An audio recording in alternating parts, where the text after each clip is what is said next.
Honestly, there are some things that shouldn't be taken for granted, especially when this thing is coming from white folks, some white folks. There are some things that black people should not just take for granted. There are some things that you don't just move on until you sort out that issue. There are some things that you don't just wait until they destroy everything. Once it happens like this, sort it out once and for all. Now, let it make sense to me that this white man will literally call black people N-word. I don't know if you guys have literally seen that particular video. During the time of giving award.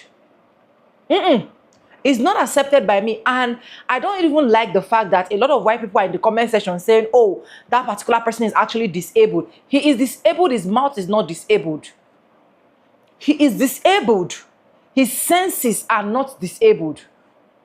Because they are used to, according to one of the person that actually dropped comments in my comment section, they are used to thinking that we live rent-free. Why can't black people allowed to express their feelings? How do I just continue the show when I know I am hot? There's just a lot of things that literally went down that I want you guys to watch. Credit belongs to the original creator of every single clips and stitches we have in our today's episode. And for disclaimers, this is just for educational purposes, not to come here and ruffle on anyone's shoulder. I want to say very big thank you to every single one of you liking, commenting, sharing, dropping super thanks, joining my membership. I appreciate you guys. With that being said, let's go watch and I'll be back with commentaries. Delroy and I are delighted to be presenting the first BAFTA of the night for a vital part of movie making. We're here to celebrate. I think the worst part about the N-word being hurled at Michael B. Jordan and Delroy Lindo is that they just had to stand there and take it. Vital part of movie making.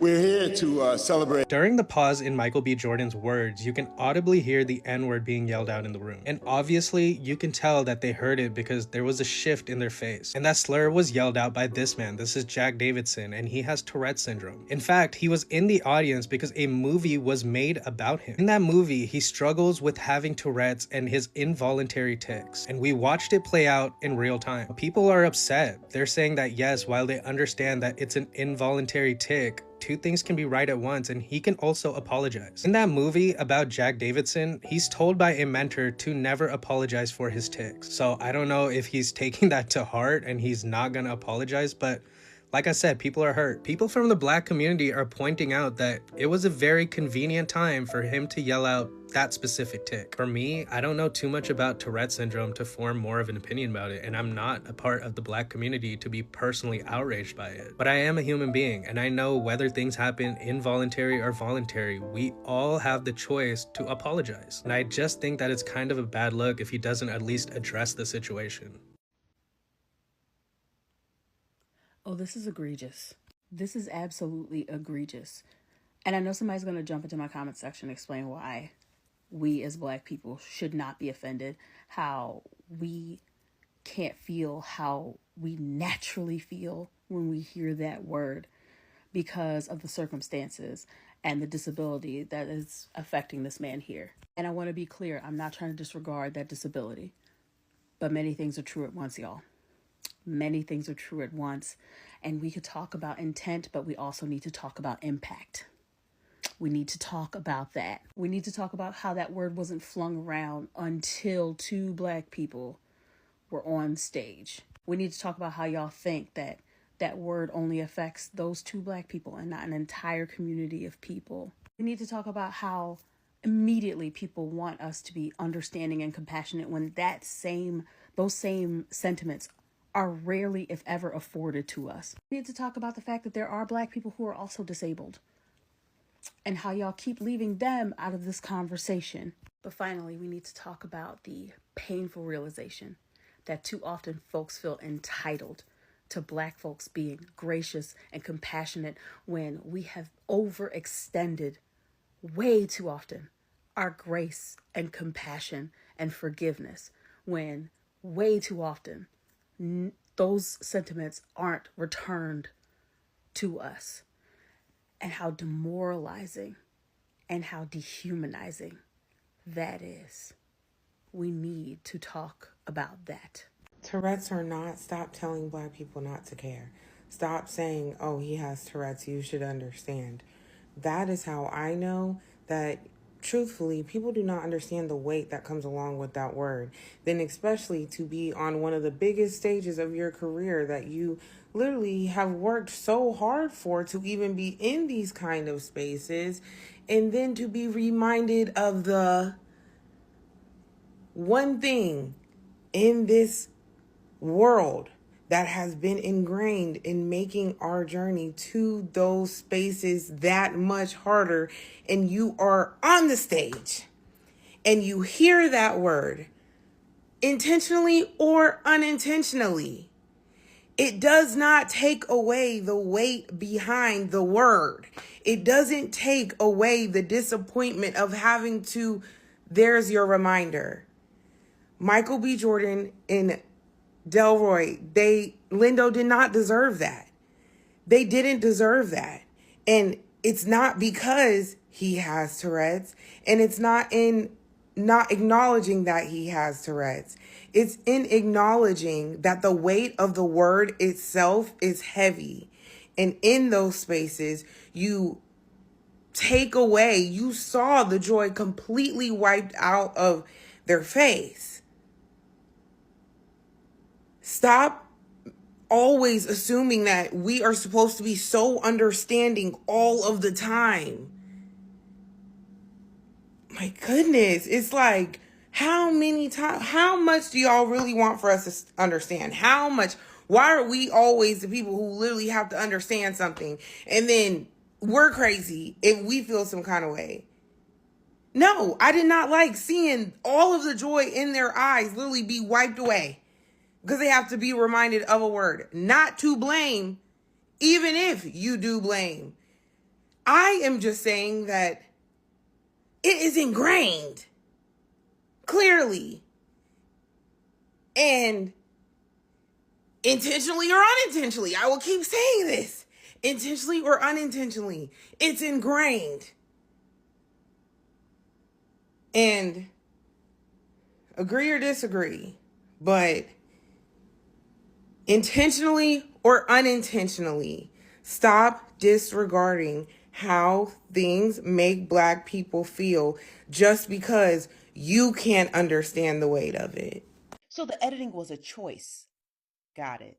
Now, you guys already heard the slur circling around the world, so I'm not going to replay it, but I want to get into the details behind what's going on during these BAFTA awards. Now, as you guys had already known, the Tourette's advocate, who goes by the name of John Davidson, was the one who said, well, that slur. Now, there are a number of reasons why people are upset, and let me explain to you why. Now, according to Blackish Press, vis-a-vis Variety magazine, they stated that a number of things were going on after the slur was said. Now, first, it was a tape-delayed broadcast, so individuals are trying to figure out if it was tape-delayed, why couldn't they have edited that out? Because at the same time, Nicola Davies Jr., and I hope I'm saying his name correctly, had stated the phrase Free Palestine, but that was edited out. Now, it's also being rumored that after Delroy Lindo and Michael B. Jordan had gotten off the stage, they were never actually addressed about the situation or offered an apology. But more so over, it's the fact that it was not edited out when it could have been. And that's really the main reason why the majority of people are upset. Now, there are individuals who do have Tourette's and who are advocates for this disability who are basically explaining the reasoning behind this set of words or phrases were even uttered. Now, I highly encourage you to watch those videos as they come across your For You page, because as individuals who do have Tourette's and individuals who advocate for the understanding of Tourette's, they're going to be better off explaining what's going on in this situation. Now, as for BAFTA, they have not really made a statement as to what's going on, why they allowed that portion of the award show to air, and ipso facto. But if they do, I'm going to keep you guys posted. So that guy had never yelled the N-word before. That was new. And then if he had, imagine they pulled Delroy Lindo and Michael B. Jordan aside, and they're like, hey, you guys are presenting this award. They were not presenting anything for sinners. Please remember that. But imagine they had to tell them, hey, while you're presenting, someone in the audience might scream the N-word at you because they can't help but say racist things. I'm not going to say be racist because I did my research on what that condition is. I'm not going to say be racist, but they can't help but say racist shit. I don't know. Stay at home. I also saw that he was diagnosed with Tourette's when he was 25. I believe he's in his 50s, but It's interesting to me that knowing so much about his condition and what might have happened before, him being allowed to attend, and I know people were warned, like, hey, this person might shout certain things, they can't help it. That's fine. But if certain things are going to be harmful, no matter who they are coming from, y'all gotta do more about that. And the other thing is, I can't guarantee anyone's not racist. I know they said he was shouting other things, some fuck yous at other people. He said some things to the queen in the past, but black people get on stage and the first thing out your mouth is the worst thing you can think of, which again, I know is a part of the condition, but I don't know how that man think for real. It's annoying. It's especially annoying on a night where Ryan Coogler continues to make history and is the first black person ever to win a BAFTA for Best Original Screenplay. That for Sinners. That's when this happens? As a black woman with Tourette syndrome, I think I have valuable information to add to the discourse about the BAFTAs incident with John Davidson and Michael B. Jordan and Delroy. So I've made videos about this in the past. This comment is from a video that I made 3 years ago that is kind of active again because I talked about coprolalia, which is the tic in Tourette syndrome that causes people to say obscene things, socially inappropriate things, culturally inappropriate things. I've seen a lot of discourse, and I just kind of want to bring some education and shed some light. Some of, I guess, the top 3 things that I've repeatedly been seeing that I'd like to give my input about is, number 1, a lot of people are saying that it seemed like that was the only time that John Davidson ticked, right when it was silent and right when it was perfect for him to say the N-word. That was the only time he ticked. Obviously, I was not there to see if he ticked throughout the rest of the show or not, but that doesn't necessarily mean that's true. A lot of times there might be motor tics that are going on, which is movement that we might not see because obviously the camera is elsewhere throughout the show. There might have been other vocal tics that he had said that were a bit more muffled. He might have gotten up and gone to the bathroom to let out a bunch of tics in the bathroom before coming back. I know I've done that, and I know a lot of my friends with Tourette syndrome have done that as well. So we don't necessarily know. And sitting there and assuming that that's the only time he ticked is also giving the impression that you're assuming that he did it on purpose, which brings me to my second point. A lot of people are saying they understand that, Tourette syndrome is involuntary and he can't control it, but he shouldn't have said that. That's conflicting. You are now saying that you don't understand what involuntary and uncontrollable means, because you cannot control it. Now, I completely understand the complexity and duality of the situation of, John Davidson having this tic, and even though it was unintentional, involuntary, it's still being harmful. Obviously, as a black woman, I get it, especially in the times that we are in, politically and just in our world today. 100% understand that the intention doesn't mean that the harm or the hurt wasn't there. 100% understand that concept, which is why I feel that we should be focusing on the BAFTA's editing team as to why that was kept. Because I learned that they are pre-recorded earlier in the day, and then they look at every single second and choose what to keep and what to cut out. And people have said that there were other statements, such as political statements that people voluntarily made that were cut out, yet they chose to take a moment that was probably incredibly embarrassing for the person with Tourette syndrome, and, as everybody is agreeing, incredibly hurtful for Michael B. Jordan and Delroy, and probably shocking to everybody in the room, obviously, and said, we're going to keep that. Even though there was a pause before he ticked that, and a pause after he ticked that, between when Michael B. Jordan spoke and when Delroy spoke. That would have been perfect to just cut and edit there. But they chose to keep that in. That was intentional. That was voluntary. That was controllable. And so I feel all the comments on, where's his fault? It was intentional, but he needs to apologize. He needs to apologize. The editing team that chose to keep that in and say, let's actually broadcast that to everybody. Let's just show that pain and hurt that they experienced to everybody. Let's just show his most embarrassing moment to everybody. That's where I feel that we need to focus our discourse on. Because what do you mean? Why would you keep that? That was intentional.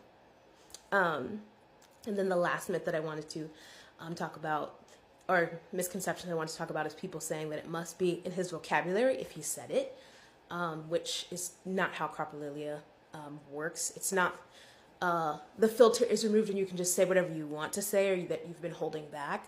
There's different situations that might trigger the thing that you know and have been taught socially of this would be the worst time to say XYZ, that is where the disability comes in. And that's where it will say, I don't care, this is what you're going to say.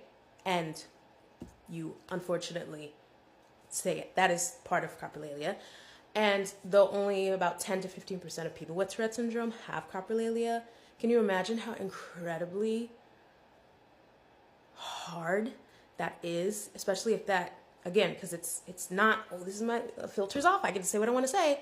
It's, I'm just trying to get through this airport, and unfortunately, the least thing I want to say right now is my coprolalia making me say I have a weapon and listing off the weapons you have.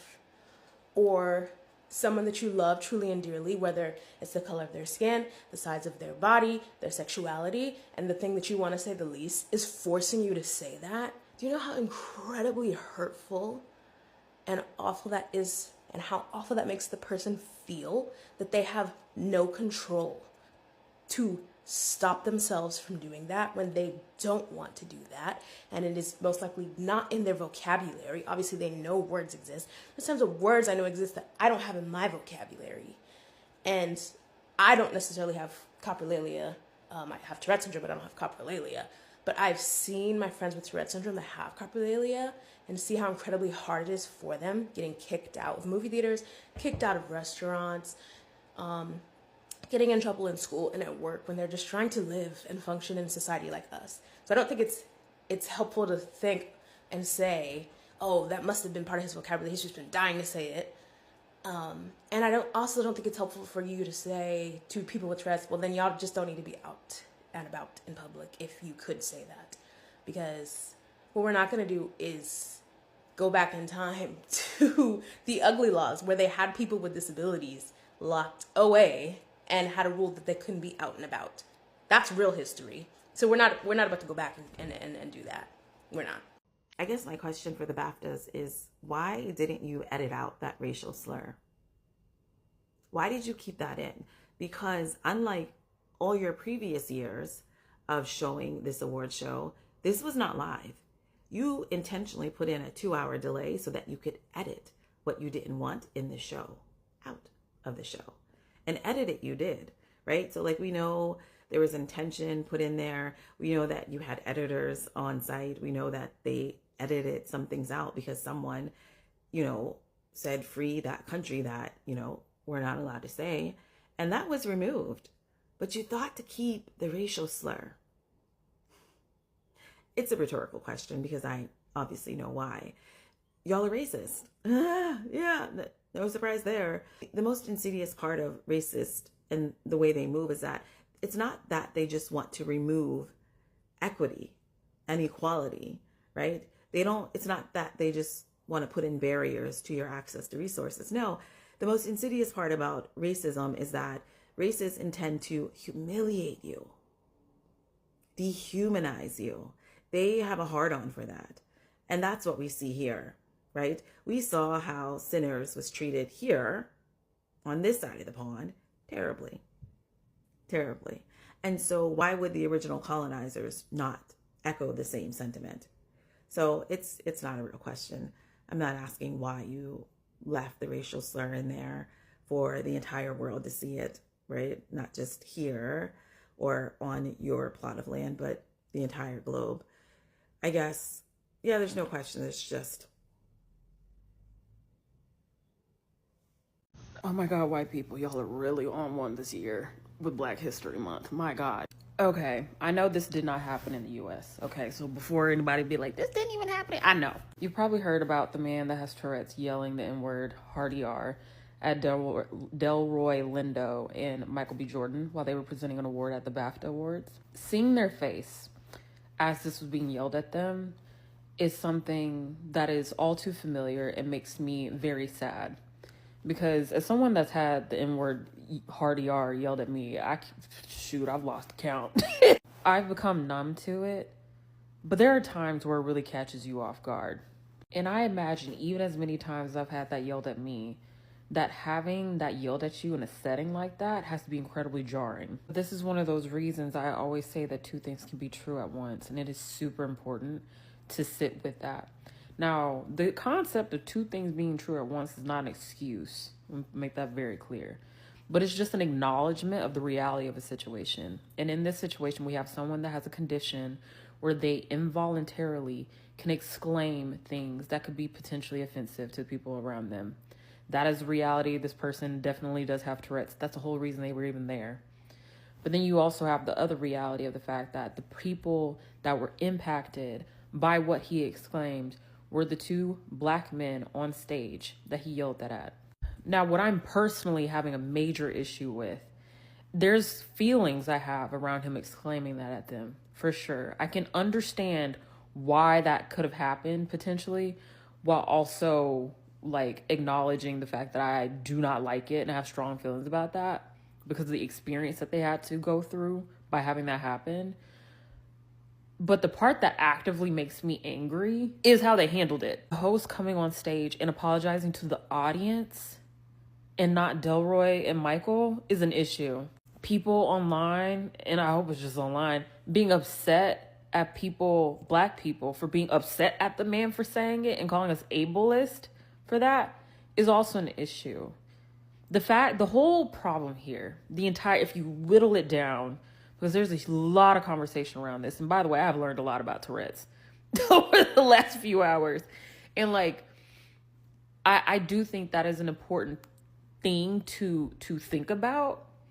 But there's a way that we can have this conversation that keeps in mind the condition that this person had that might have led to this, while still centering the people that were impacted by it. Because that's the issue here. See, his condition only explains the reason why it happened or the intent behind it, potentially. That does not change how it impacted them and the people that were in that crowd that were black. That does not change that. And they are the ones that need to be centered in this conversation, not this man and his condition. The only reason we need to have that conversation is to make sure that this conversation is not ableist in nature, because that is a consideration. But at the same time, that should not be the focal point of this conversation, because a lot of times black people, especially this month for some reason, are constantly told to decenter our experience in order to make things palatable for white people. This is a complex conversation when it comes to what led up to that happening. But when it comes to the response to it, there should have been nothing else than an acknowledgement that this came from somebody with Tourette's, but a direct apology from the BAFTAs and the host to Delroy and Michael, and for the people that have been having this discourse around the incident to be able to focus on the fact that no matter what the intent behind the statement was, it still happened and it had a negative impact. That is what really matters in this. And that needs to be a focal point in this. And the fact that it hasn't is why people are having such a strong reaction to this. Why black people are having such a strong reaction to this. And again, I think we can hold these two things at once, okay? I'm not an expert on Tourette's, but I have definitely been listening to people that have it themselves and experts that know about this condition. And I'm not going to sit here and talk about what they could do, what they could not do, what biases might play into it and which don't, and whether it's a filter and whether it's not. That's not my place. But what I do have a place in is the impact that I saw it have on them two black men that did not deserve that. And that's what I think people should really be thinking about. So I encourage you all, as this conversation probably continues over the next however many days, that is something you think about. Some people aren't going to like this take. I could really care less. A disability is not an excuse for racism. That clip of Michael B. Jordan and Delroy Lindo getting called the hard R by a man with Tourette's as they're presenting an award is mind-boggling to me. Mind-boggling, number one, because they were able to keep their composure so well. I don't think most people would have been able to do that in that situation. And number two, because of the conversation people are having right now. Because before people even had a chance to digest what happened, I've seen people run to this guy's defense saying, oh, that's just how the condition is. They can control what they say. You know, they're not trying to offend anyone. And that could be true. And what's also true is that the entire internet just saw these two black men who were just trying to do their job and present an award get called a slur in front of an entire audience. I find it very funny that in all of the statements surrounding this situation, all of the understanding that people are seeking from, they're all saying, oh, we're so glad that the audience has understanding. We're so glad that the audience was able to, deal with this. And not the two people that were actually called slurs. Why am I not seeing any public apologies? Because these black men were publicly disrespected, yet I'm seeing a bunch of people, the son included, going on to say, oh, well, it's not something that you can control and it's not supposed to be anything offensive, so people shouldn't take offense to it. Well, when I accidentally step on someone's shoe and, I didn't mean to actually step on their shoe, I didn't mean to disrespect them or harm them in any way, I still think, I should apologize because I still inconvenienced them. I still hurt them. I still, maybe could have disrespected them. And we just saw these two black men get called a slur in front of the entire internet has now seen this. Yet I'm seeing people say, oh, well, what reason does he have to apologize? He shouldn't have to apologize. And if this is something that his family is very aware of, that they knew is uncontrollable and could happen, he shouldn't have been there. I'm sorry to say that, but the hurt that he gets from not being able to see his son win an award in person does not outweigh the hurt that he causes by calling these two black men the hard R in public. Like, what are we talking about? I was at a wine event for the rodeo, so I'm just now catching up on what happened at the BAFTAs. Michael B. Jordan and Darrell Lindo were presenting an award. This is a big season for them. This potentially could be the biggest award season of their careers through Sinners. And the room is silent. They are talking, and someone yells out the N-word with a hard ER. And as we're sitting here listening to it, nothing about it, you can see Delroy Lindo's face change because he heard what was said, and Michael B. Jordan kind of looks straight onto the camera. Come to find out, they're saying that the person who yelled it has Tourette's. And so there is this conversation that's happening that is around, wanting to give space for the condition, the Tourette's condition, and not be ableist, but also recognizing the impact that has on Delroy Lindo and Michael B. Jordan. That's not fair. And Tourette's is such an interesting condition. The thing I find so interesting, and I would be really curious, this person's, what do they typically yell? I'm curious about that. I want to know, what do you typically yell? Do you yell out the N-word all the time to random people? Or did you choose this precise moment with two black people in this space when they are being praised and awarded and having one of the biggest moments of their career? Did you choose that? Because then to me, I'm trying to understand this uncontrollable nature of this that is also so narrowly tailored to the situation at hand, where two black people are at being awarded and you are sitting here having to watch them. And I'm curious about that. I don't think that's ableist to understand this person's condition and what they typically say. And and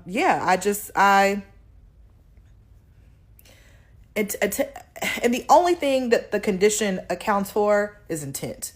That is the only thing. And a lot of you are always focused on intent. That person didn't mean to hurt your feelings, but that doesn't, when it's racism, it doesn't matter. The impact is real. And we see the impact on their faces. So to me, that's kind of a side conversation, because at the end of the day, the impact is real. And the apology needs to be not but I have this, I didn't mean it that way. The apology needs to be, I ruined your moment by saying racist language in a very inappropriate way. We can hold that but. And the BAFTAs needs to respond to it, and all the different people in charge need to respond to it, intent aside. The impact for these two black men is real, and people need to account for that. I can't even say this country, this world is just astonishing to me. And I'm also curious too, British folks, they're always in our business. Is that a word that y'all use over there a lot? Because let us know. I hate that for them. You can see Delroy Lindo's face just change. Awful. Okay, update on the BAFTA situation. It somehow keeps getting worse. Delroy Lindo has now spoken on the incident, saying that in the moment, he and Michael both knew that they had to just do what they had to do, but he wishes that someone from BAFTA had spoken to them afterwards. Sources told Variety that the floor managers told the guests that were sitting around John Davidson about his condition, however, they did not specify what his outburst may be. As of recording, BAFTA has still not issued out an apology to Michael and Delroy. The only statement we've gotten is from BBC apologizing for not editing out the slur during the broadcast, even though they somehow made sure to edit out an actor saying "Free Palestine" during his acceptance speech. Right. Right. And on top of that, according to Center's production designer Hannah Beachler, that was not the only time the slur was said. It was said 2 other times as well. The BAFTAs and BBC completely mishandled this entire situation, and their lack of concern toward Delroy and Michael just feels like blatant disrespect. I think not issuing a direct public apology immediately after the show was already a mistake, but to also find out that no one from BAFTAs even personally spoke to Michael or Delroy afterwards is so egregious. Quickly, let's talk about what happened at the BAFTAs earlier today. Delroy and I are delighted to be presenting the first BAFTA of the night for a vital part of movie making.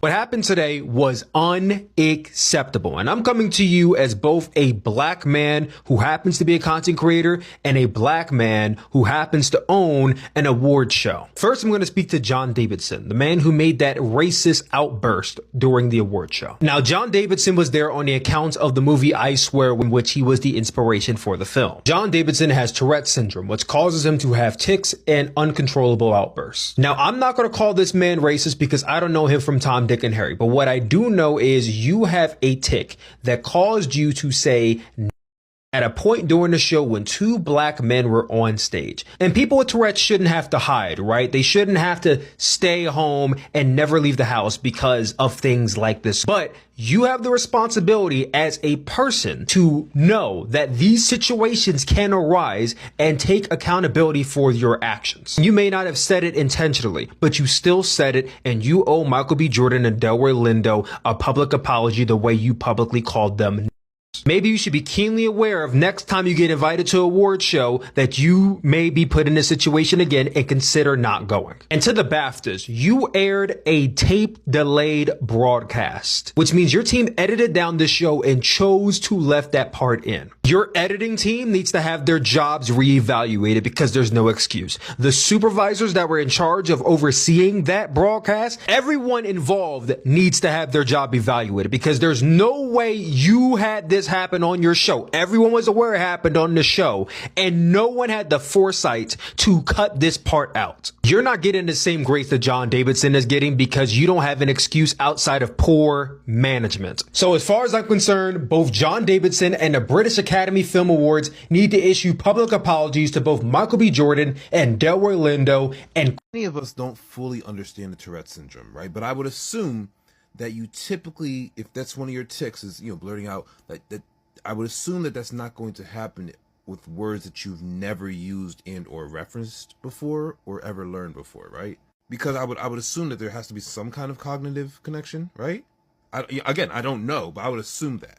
So when I see somebody blurting out these offensive terms to, you know, Michael B. Jordan and Delroy Lindo, it's baffling to me, right? Because while you can't control your tics, I would assume that this is just something that you would be just doing the entirety of the whole night, right? Just blurting out things just the whole night. That doesn't seem to have been the case. It only blurted out a racist slur when you saw black people, right? There's sympathy because at the same time you can't control what you're saying due to your condition. But one, you should apologize. But two, there wasn't a misogynistic or sexist word when you saw a woman. There wasn't an anti-Semitic word blurted when you saw a Jewish person. There wasn't a homophobic word blurted when you saw a gay person, right? So that is where the disconnect happens for the general public. Because if this is something you can't control and you're often going to say offensive things that you supposedly do not mean, right? Supposedly do not mean, and supposedly are not aligned with your actual views, but you just accidentally blurt them out, fine. But then why did it only happen with the black people? Right? But I think, again, the question becomes, why was it that word for those people specifically? When you could have been, I mean, realistically, scoundrel, right? Like, asshole, dickhead, or even something that's more descriptive. Actor, right? Again, they can't control what is being said. But then the question becomes, why was it that it was only said in this situation?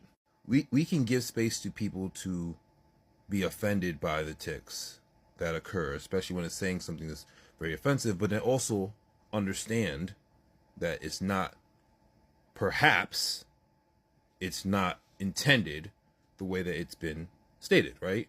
We can do both, but you have to apologize, bro. Like that doesn't, obviously, But it's very confusing to me, again, as somebody who I don't fully understand the actual scientific neurological cognitive intricacies when it comes to Tourette's, right? And it's something that I don't know if I will ever understand it to that level. But it becomes curious at the actual person's intention and their character when that's the only word that's blurted, and it only happens to the black people. The BAFTAs just got done airing, and I want to talk about all of it because this is a very good award season. But I want to stop and talk about the moment that happened with Michael B. Jordan and Delroy Lindo. If you haven't seen it already, while they were presenting, a man with Tourette's called them the N-word, hard R. And both of them responded with nothing but grace and dignity in that moment and were able to continue on presenting the award.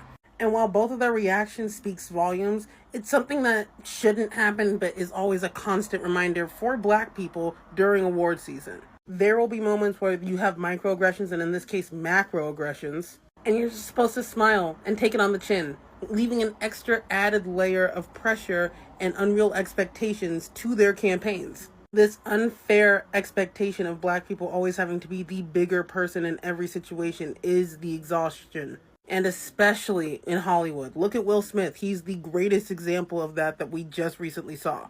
He never stepped out of line, was the Hollywood black leading man for 30 years. He did something to protect his interests once and stepped out of character, and he was basically blacklisted. And while these two are being forced to be calm, cool, and collected while facing blatant racism, their white counterpart is out in public cheating on their fiance for the cameras to see.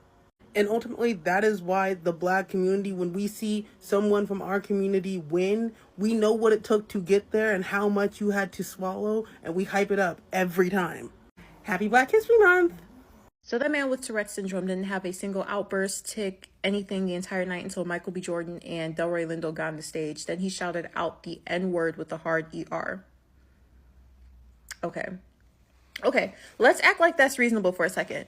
We're going to address that. We're going to come back to that. Why are we acting like black people should hear a racial slur against them and go on about their business like normal? Like, they shouldn't be affected by it at all.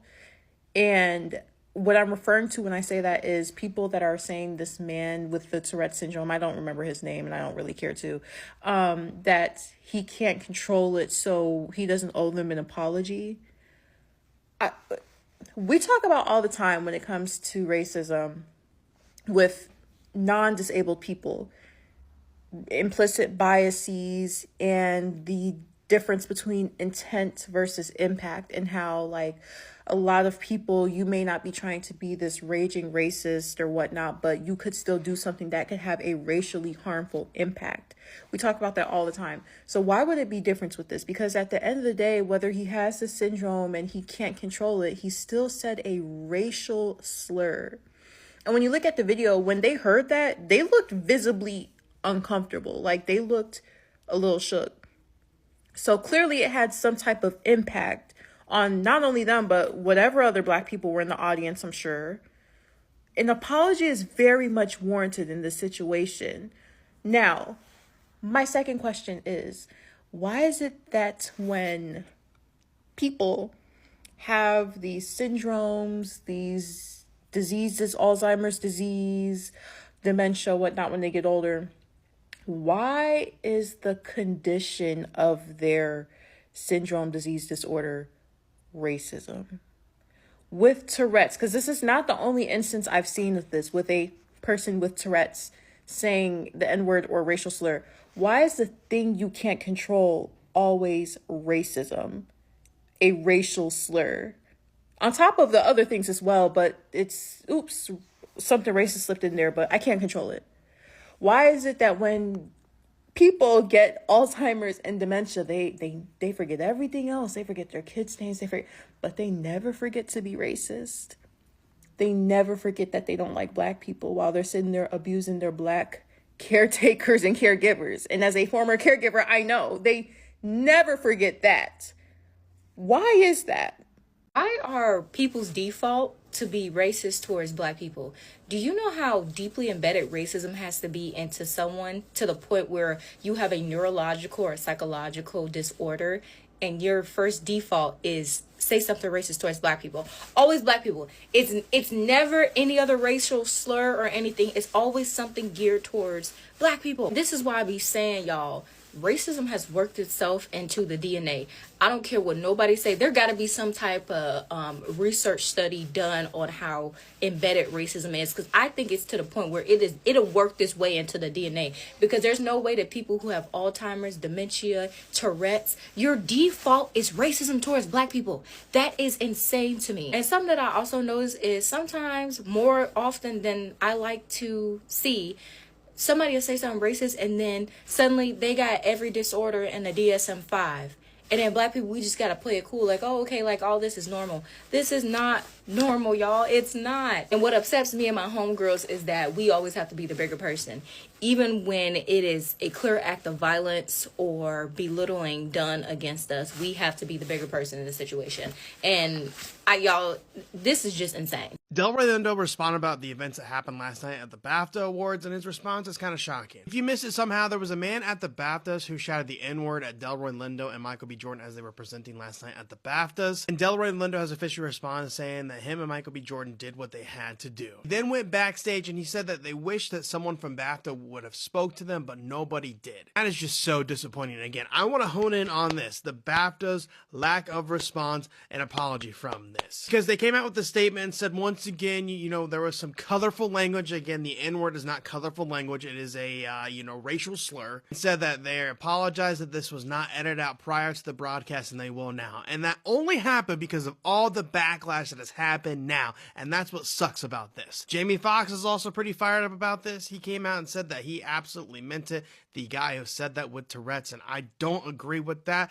But everyone's entitled to feel how they feel. But I need you guys to stop deflecting away from the fact that this syndrome, they say stuff like this, and it is unfortunate, but it is still a racist comment, and the BAFTAs handled this horribly. What do you think about Delroy Lindo's response about the incident last night? Let me know down below in the comments. Make sure you guys hit that like and follow button for more content like this. I think Michael B. Jordan should be allowed to fight 12 people per day, because the amount of disrespect that this man has faced since the beginning of this whole award season is diabolical.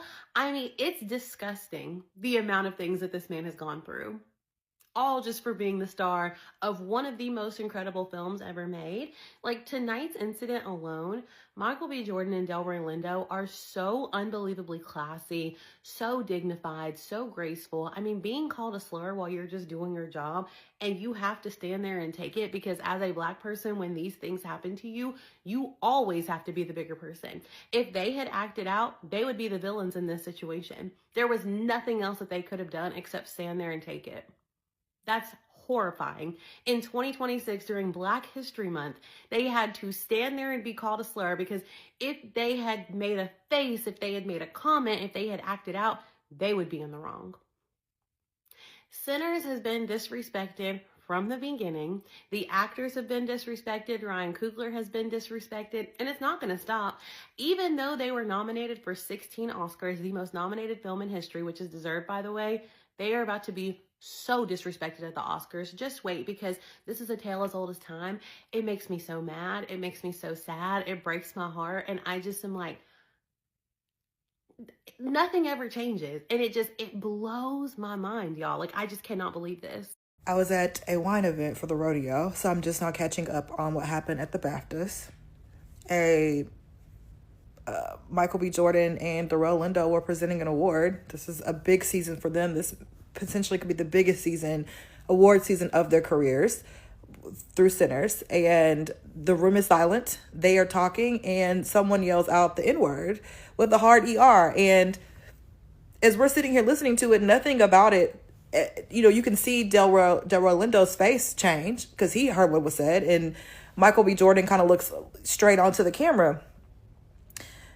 Come to find out, they're saying that the person who yelled it has Tourette's. And so there is this conversation that's happening that is around, wanting to give space for the condition, the Tourette's condition, and not be ableist, but also recognizing the impact that has on Delroy Lindo. And and Michael B. Jordan. That's not fair. And Tourette's is such an interesting condition. The thing I find so interesting, and I would be really curious, this person's, what do they typically yell? I'm curious about that. I want to know, what do you typically yell? Do you yell out the N-word all the time to random people?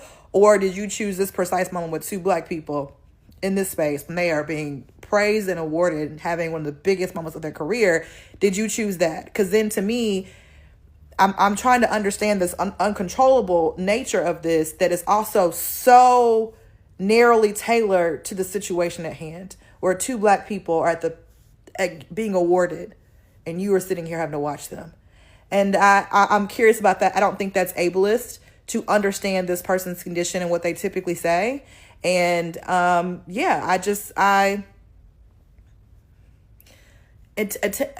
the only thing that the condition accounts for is intent. That is the only thing. And a lot of you are always focused on intent. That person didn't mean to hurt your feelings, but that doesn't, when it's racism, it doesn't matter. The impact is real. And we see the impact on their faces. So to me, that's kind of a side conversation, because at the end of the day, the impact is real. And the apology needs to be not but I have this, I didn't mean it that way. The apology needs to be, I ruined your moment by saying racist language in a very inappropriate way. We can hold that but. And the BAFTAs needs to respond to it, and all the different people in charge need to respond to it, intent aside. The impact for these two black men is real, and people need to account for that. I can't even say this country, this world is just astonishing to me. And I'm also curious too, British folks, they're always in our business. Is that a word that y'all use over there a lot? Because let us know. I hate that for them. You can see Delroy Lindo's face just change. Awful. I literally said that this would happen. I literally said that there's no way that an embarrassing moment is not going to come to try to throw sinners off their Oscar campaign. It's literally Moonlight and La La Land all over again.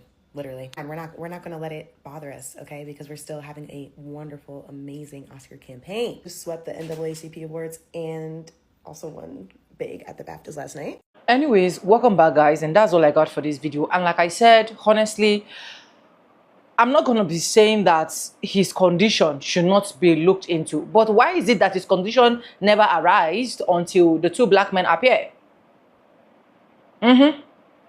That's the first question.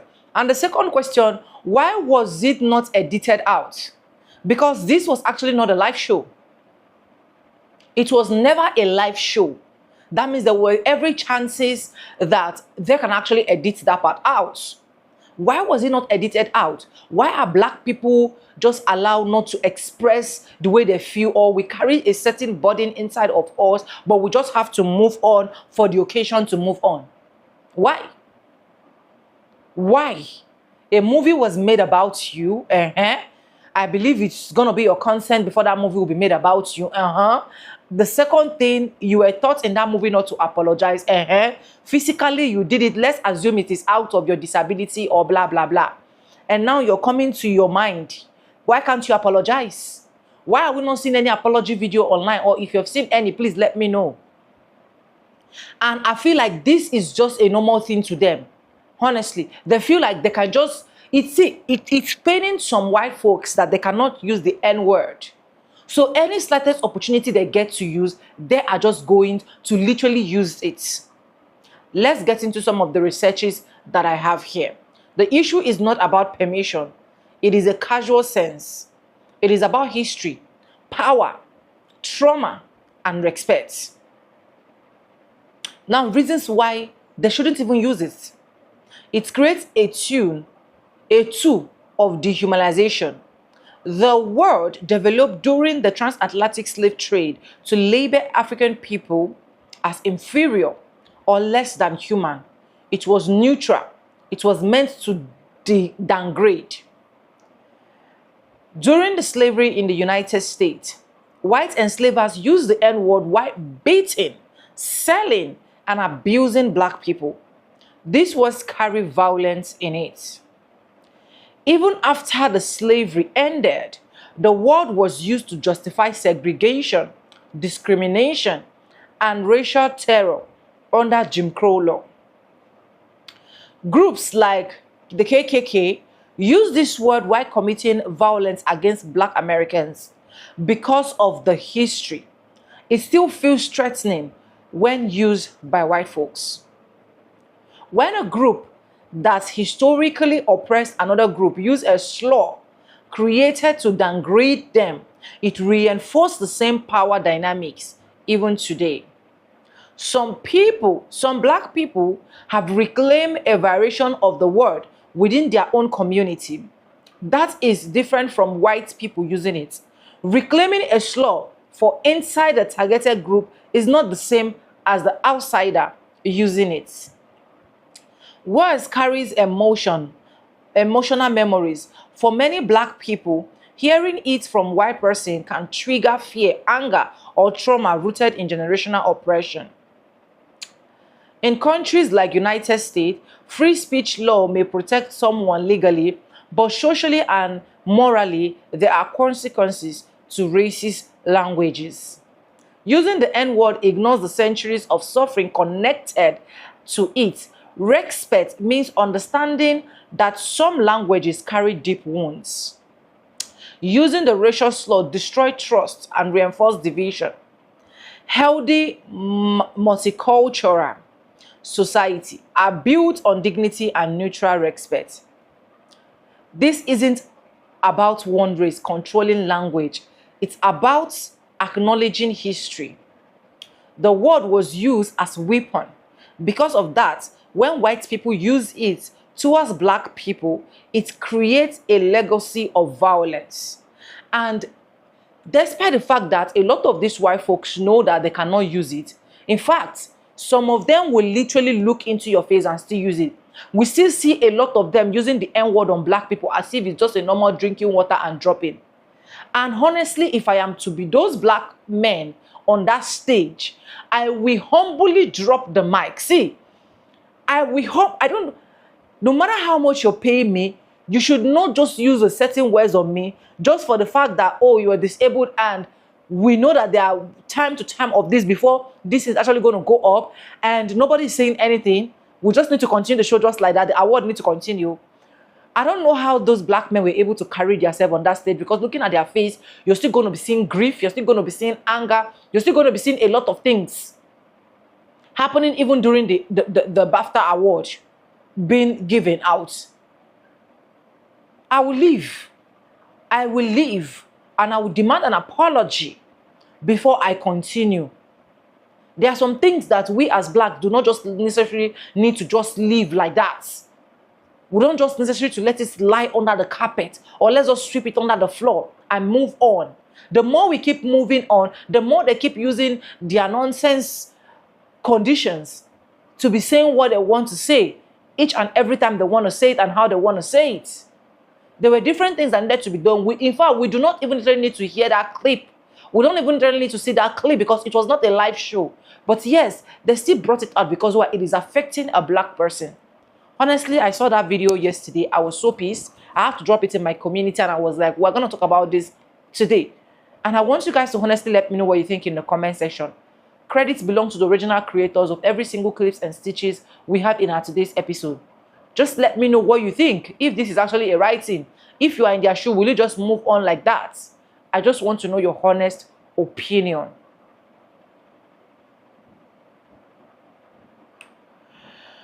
Thank you so much for staying stick and hook with me to the end of this video. If you haven't subscribed, what are you waiting for?